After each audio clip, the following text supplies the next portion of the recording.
Hello, everyone. Hello. There is NLP Radio on the air again.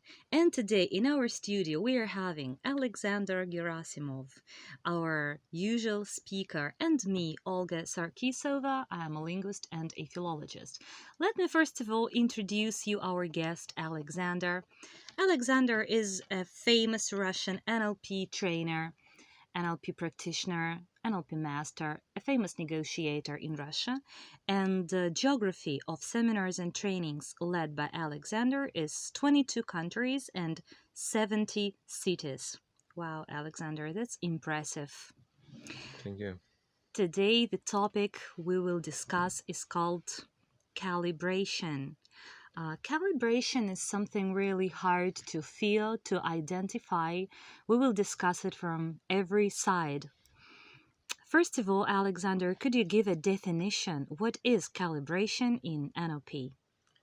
Calibration in the NLP language is the ability to see the difference. It is some kind of the power of observation, not the ability to notice a sport like Sherlock Holmes and to interpret it, but exactly the ability to see, to hear, to feel the differences. The human mind likes similarities, but it learns on differences. When we start seeing, hearing, and feeling a little bit more than it just seems to be, we become better and stronger and we get more experience. By my reckoning, calibration is one of the most critical skills that you always can develop. I think it is a skill which makes you a superhuman. I believe so. Would you say, can everyone achieve this skill, acquire this ability? To use this calibration in life? Is it accessible to anyone or to specific individual people? I think yes. Subject to a certain training process, nearly everyone can develop this skill. Even if a person with vision or hearing impairment can develop and improve this skill during special exercises and training. Plus, our nature provides for sensory compensation. For example, a hearing impairment person eventually begins to see better. Or, for example, a visually impaired person who cannot see well is able to recognize the tiniest difference during a phone conversation. Sensory compensation means that when one of our sensory receptors doesn't work properly, we will upgrade another sensory receptor. Okay, so which means that anyone can acquire the skill of calibration, right? Sooner or later, but everyone can acquire it, can gain it. Okay. Do I understand correctly that when we discuss calibration and ability to be observant, observation ability, to be watchful, to identify the smallest details, do we talk of experts? Is it relevant to experts in some sphere or to anyone again? Well, calibrating skills will improve when your visual receptor is very busy. For example, an artist or a designer, or a person who is dealing with images, any images, the more such person becomes professionally skilled and experienced in a certain field, the more he or she begins to see what an ordinary person even doesn't notice. All those 50 shades of gray, leaning, color, gradation, gradient details and such, while practicing, which can also be considered as some sort of training, a professional training, an artist, eventually becomes an expert. The ability not necessarily to see details, but to define size, color, distance, maybe the tiniest motions, all these can be trained. The specificity is that it is suggested that all this should be trained separately. The ability to define color gradients should be trained separately. When we look at some color and name it, for example, it's blue or it's red, for an expert, those are not just blue or red. Those colors have some special names, and that expert is right in his way, because he considers two adjacent red shades, which we believe to be just slightly different, absolutely different, and a combination of another color with this shade won't go from his point of view. Okay.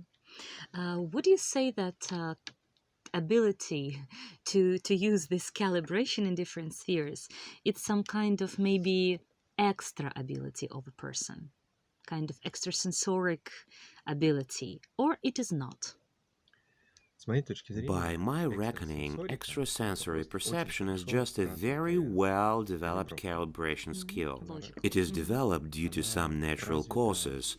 When a person has a very good eyesight or hearing, it may be developed due to his or her studying. For example, a music school graduate is able to easily define a certain note, which for me as an ordinary human is absolutely impossible. I have tried it for several times. If I play the piano, I can find out where do, re, and mi are and remember, but in a 5 minute I have to make a fresh start. But visually I can see all the tiniest details very good. I have rather good eyesight and color gradients are pretty recognizable to me. So through training, a person can develop extrasensory, extra-sensible skills. Okay. Much more interesting to discuss will be calibrations of emotions, but maybe we'll get to that a little bit later. First of all, I still would like to get more to theoretical part, to structure, and to ask you maybe, what does it depend on, the quality of your calibration, the distinctness, the exactness of calibrating something in any sphere, in any field? What does it depend on? First, it depends on a person's attitude towards what he or she is calibrating. It surely has effect. Oddly enough, but any emotional expression adversely affects calibration. For example, when you look at something you hate or love very much, it will be more difficult to you to calibrate it, because emotions really influence. You always say love is blind. Love is blind. It's exactly to this. That was the first. While second, the human perceptual apparatus. For example, a person got tired or had some food or slept well. Being in a select state, he or she will be calibrating differently. A tired person naturally calibrates worse than, for example, a person who has slept well, glad, satisfied, without any distracting factors. Calibration depends on this parameter too. The third parameter having effect on calibration is motivation. If it is really critical to a person to calibrate something, he or she will do it. Motivation plays a role. If in a certain situation a person understands that if he doesn't notice how something occurs, something awful will happen, he will miss an opportunity. Concentration caused by motivation encourages performing better calibration. Keeping focus. Okay. It is also worth pointing out what you should pay attention to. There is an NLP terms, sensory acuity. It's not some abstract. For example, some people, while looking at somebody, can say that she has kind eyes, or, for example, he is happy, but it's not a description, it's not calibration.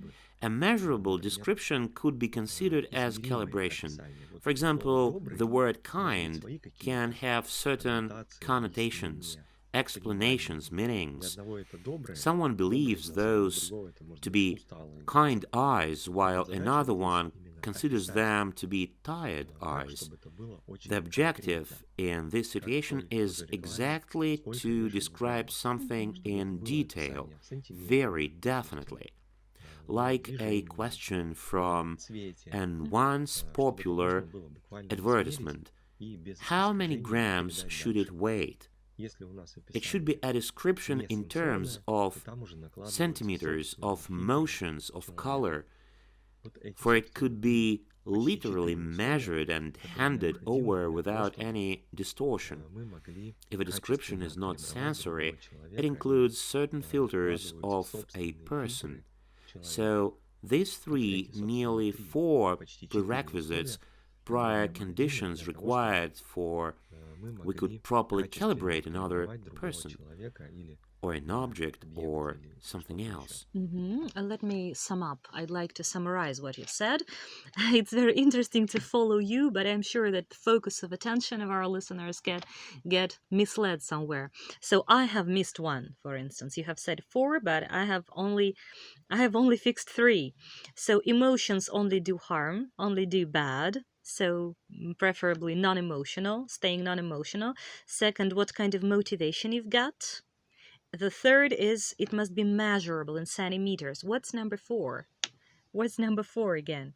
No emotions, having motivation, to be able to measure it. What's number four? Number four, it should be very acute sensory. Okay, to have sensoric feeling. And sensoric, as Alexander has said, is not evaluative vocabulary like beautiful, wonderful, but it's something which we could measure. Right. Okay.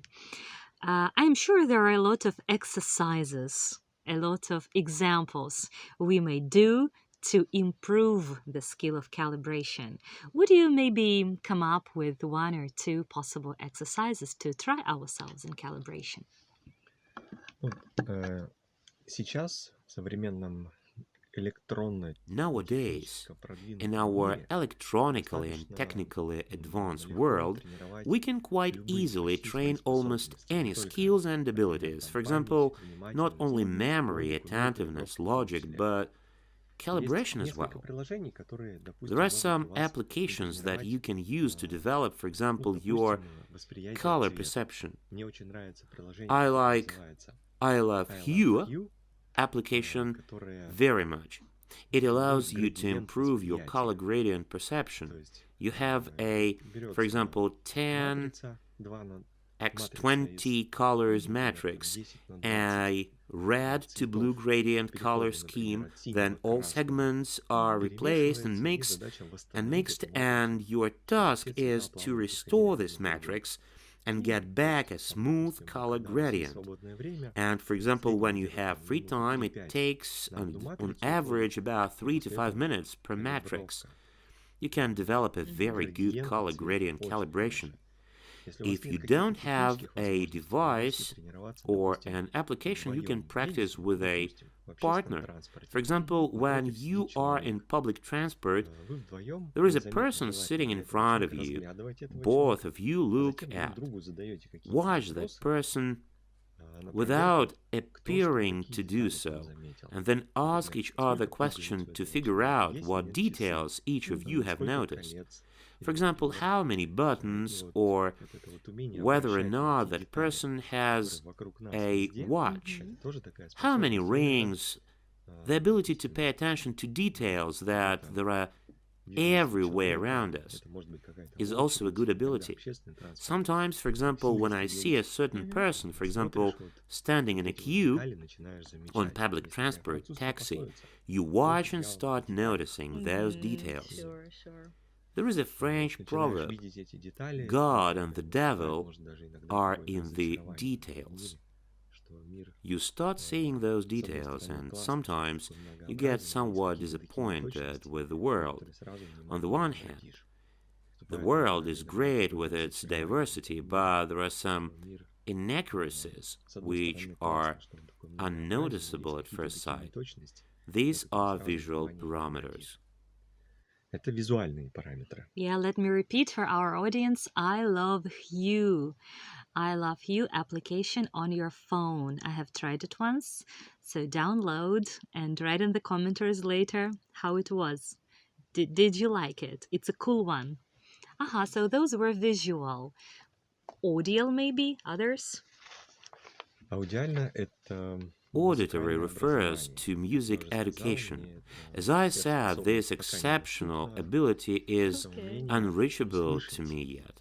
Ability to например, hear, ноты, for example, notes, like in сольфеджио. solfeggio, Ты специально when you тренируешь train your ear to какая-то distinguish ноту. notes. Но это пока It в is общем some для kind восприятия, of так сказать, база. a basis for Но your если мы берем perception. практическое But if какое-то we are применение, talking допустим, about some определения, application in practice, for то example, мы можем we can study the исследовать, ability to допустим, recognize способность whether or not a берет или person не is берет lying, человек, потому что, в because принципе, basically у неподготовленного it is quite обычного noticeable человека может when достаточно an заметно. Мы untrained можем person is услышать lying. в его речи, We can hear it in если взять his or her специально даже speech if we натренировать. get Допустим, trained in в it. коммуникации. For example, in Можете сделать communication, you такое can do an упражнение exercise with another вдвоем, втроем person или or даже больше two or even more количество людей, people. когда At вы first, сначала you ask a просите person to say человека 3 to сказать 5 phrases which are 3-5 фраз, true, которые which are really about that правдивы, person. которые правда For действительно example, про I него. live on the fifth Это может floor. быть, я I have a живу car, на a пятом этаже, у меня Mercedes-Benz. есть автомобиль, It's Мерседес, true. это правда. 3 to 5 3-5 phrases каких-то which фраз, are которые really действительно true. правда. Then you ask a Затем вы person to просите say 3 to рассказать 5 человека phrases which are 5 фраз, которые definitely точно false. неправда. For example, my name is Допустим, меня Peter, I зовут live in Петр, St. Petersburg, and I я am живу в 32. Санкт-Петербурге, You are мне telling not 32 года. truth.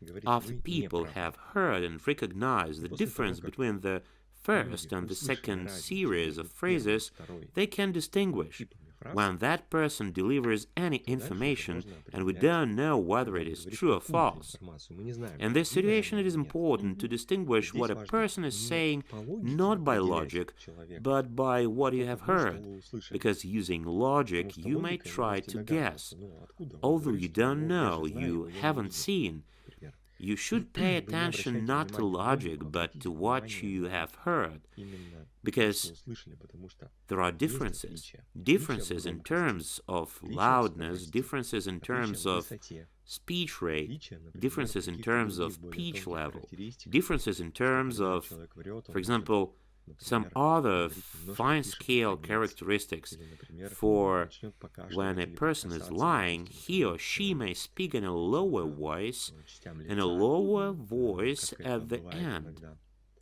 пытаясь or тише start сказать, чтобы никто другой не coughing слышал. or Или, например, touching, for начнет example, some покашливать или parts of прикасаться, his or her допустим, face, там, к as it happens when you try to частям say лица, something in a как lower это voice бывает иногда, for someone пытаясь else тише couldn't сказать, hear чтобы it, никто другой не услышал. Yeah. Mhm. И так далее. То есть and so on. задача The goal is тренировать to так, чтобы develop этот this навык skill еще so имел that you какую-то could use практическую it пользу. in Не real просто world practice, уметь not just услышать, to be able to следовать hear a звукам sequence of или sounds or to определить define цвет, а certain как это color, применять but в to жизни, use потому it in что real помните, life. третий For способ, второй способ I настраивать should силу remind правильной you the калибровки third, — the это ваша second мотивация. prerequisite of Вы a начнете proper слышать тоже calibration больше, и видеть is больше, your слышать больше. motivation. И, казалось You бы, will в begin одних и to тех see же more and to ситуациях hear more привычного and мира begin вы and поймете, being что мир гораздо at больше, чем нам seemingly кажется. the Вы same расцениваете situations in the больше, habitual видеть больше, world. слышать больше. You'll Казалось бы, understand в that одних и тех the же world ситуациях привычного мира is much bigger поймете, что than мир гораздо больше, чем that нам it кажется на seemed to первый be взгляд. at first sight. I think a hunter in the forest hears very well when he needs to hear sounds of wild animals like bears or whatever, and he hears the grass, the leaves of trees, and he can maybe identify, is there a snake crawling or whatever. Here is the skill we can apply to life, isn't it? Right? A hunter Ну or a да, zoologist, whatever. Not only a musician. Mhm. это может быть и It may be кинестетическая kinesthetic calibration, через calibration through прикосновение. touching. Я думаю, самый I простой think пример — the это simplest когда вы example is when you put several карман coins into your засыпаете pocket and try монеты to recognize that и exactly coins those are, определяете, что это за монеты, you can которые у вас в rather руках. accurately И достаточно figure просто out можно with определить your на кончиках fingertips. пальцев. It may be olfactory and gustatory calibration when you can define the sort of wine, red or white, sweet or dry, by order and task. And after completing a sommelier course, you will be able to define what kind of wine is this, the grape variety, on which slope and of what mount it grew. I remember I once did a special exercise when you buy the Isabella grape and Isabella wine, and then you take a little sip of Isabella wine and then eat an Isabella grape, and you feel how wine turns into grape, and vice versa when you eat a grape and then drink some wine and feel the wine, its dense taste. And this calibration of the tiniest differences. You can team up with somebody else and buy 3 to 5 types of chocolate, types of wine, or of some other product, and ask, at first we are testing the correctness, the same as with telling the truth or lie, and then we try to distinguish. We taste the first chocolate bar, a little bit of it, the second, the third, the fourth, and then we're given a piece of some of those chocolate bars, and our task is to define what type of chocolate it was, number 1, 2, 3, or 4. And gradually we are training, expanding our range of perception and making the world more sensible and interesting. Yeah, Alexander, I remember once in one of your interviews you said that you are able to touch the coin and say which side of the coin it is. You said that. I can do Yeah, it. you can. I can demonstrate it even right now. I have a 5-ruble coin in my hand. I can toss it. Alexander is holding a coin in his hands right now at the moment, so I am a witness. I am watching it. And I can distinguish heads and tails with my eyes closed. For example, this is the head side and this is the tail side. Yeah, exactly. Everyone can feel it. I can't. I definitely can't do it. But I will try, You take a 5 or 2-ruble coin and, using only your fingertips, This is eagle, isn't it? Here is eagle. Eagle? Yes, right. I think it was just a coincidence. I am not good at that, really. But okay, how long time did it take you to achieve this skill, to be able to feel it? I have rather well-trained fingertip sensitivity. I don't know why. Historically, maybe because I hadn't very good auditory sensitivity, my visual and kinesthetic sensitivities developed better. I remember about 20 years ago, I was reading Perfume by Patrick Suskind. Before the namesake movie was made, I thought it was great to distinguish many things by smell, and I was developing my olfactory perception skills, not necessarily using perfume. It could be food, other flavors, including wine or tea. I was training, and eventually I built some kind of a habit.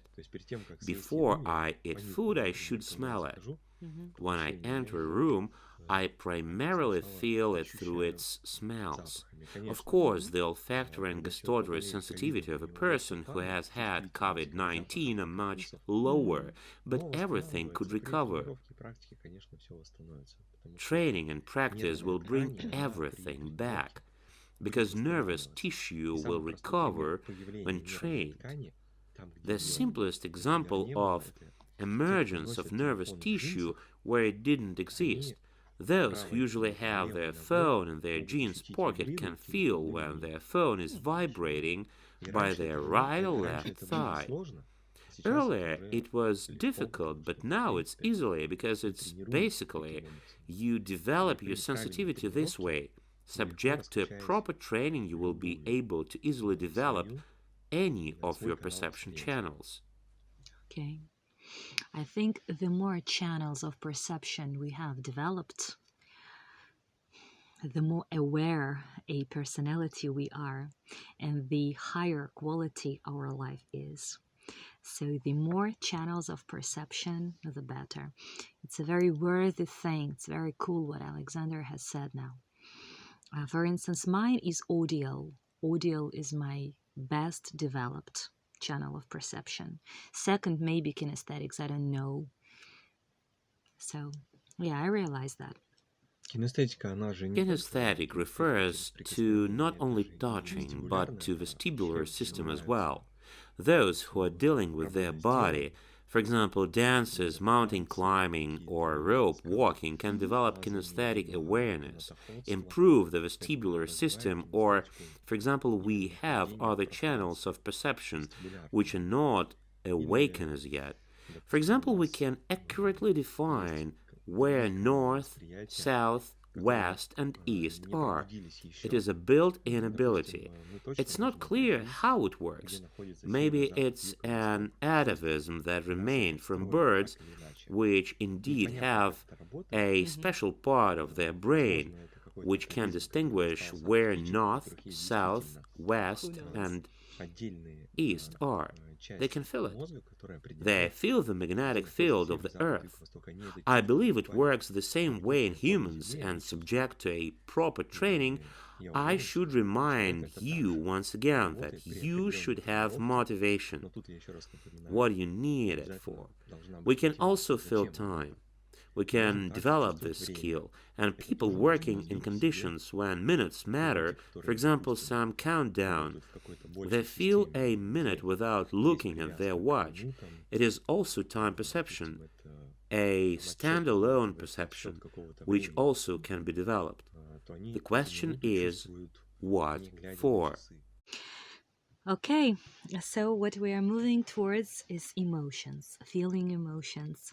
The question I've got is, I think it was rather easy to observe and to identify which emotion a person is having on his face right now. But today, in 2021, when every second person has got a Botox on his chin or whatever, forehead, how is it possible to identify the emotion on the face? What would you say to that? We can define emotions not only by facial expressions.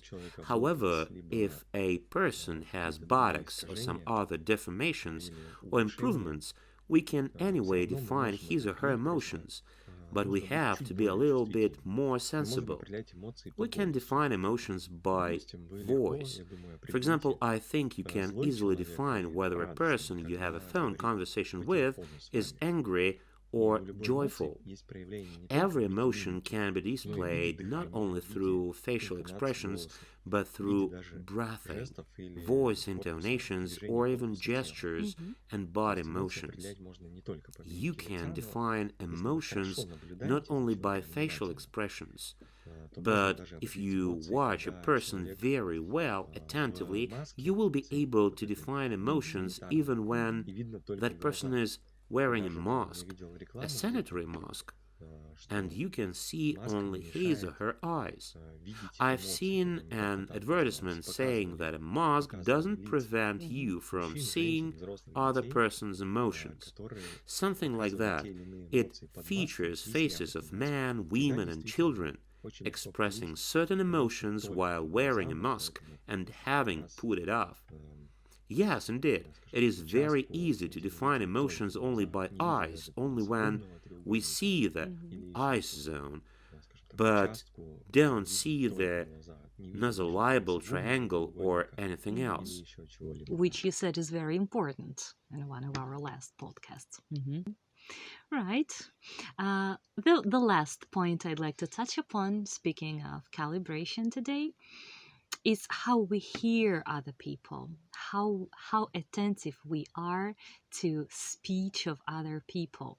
And here I'd like to remember of predicates again, lastly, you mentioned predicates, and you said that the more often we listen to another person, the better we understand his values. So here again, which words the person uses, which predicates he uses in his speech, it tells us a lot, doesn't it? So how can we use our calibration here in listening to another person? Yes, we can hear and distinguish not only loudness and speech rate, but pay attention to what people highlight using words, putting certain emphasis, rising or lowering their pitch level, or pronouncing certain words more distinctly.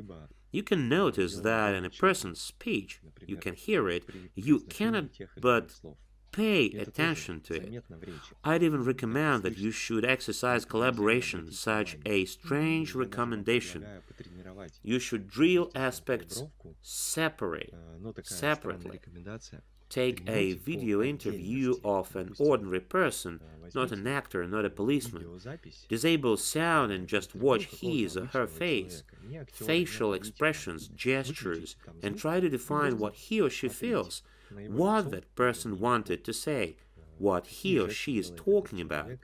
After that, you can listen to the interview, just listen to it, paying attention only to sounds uttered by that person, to the words that he highlights, to moments where he takes a pause, why he began to speak in a lower voice at some moment, or louder, where he stopped controlling his speech and began to get involved into a conversation. It's also important. It is what you should develop permanently and always. And you should develop your smell and taste perception skills. This will expand your so-called perceptual map. Yeah, I think what you mentioned about calibration of words is very useful for negotiators. At negotiations, this is exactly what is useful and what we need to train. So today we have spoken of so much of importance: audio, visual, kinesthetics, verbal, feeling, sense, perfumes, lots of things, how to train it. So dear listeners, dear audience, please put down below in the commentaries, what are you very observant at? What are you good at? Where are you an expert? It will be very interesting. What are you able to identify? What differences? Let's share down below in the commentaries. And thank you a lot to Alexander today again. Thank you, Alexander. Thank you, Olga. Thank you, listeners. You are welcome to like and to repost this video. We'll meet again during the next podcast. Goodbye. Hear you next time. Bye.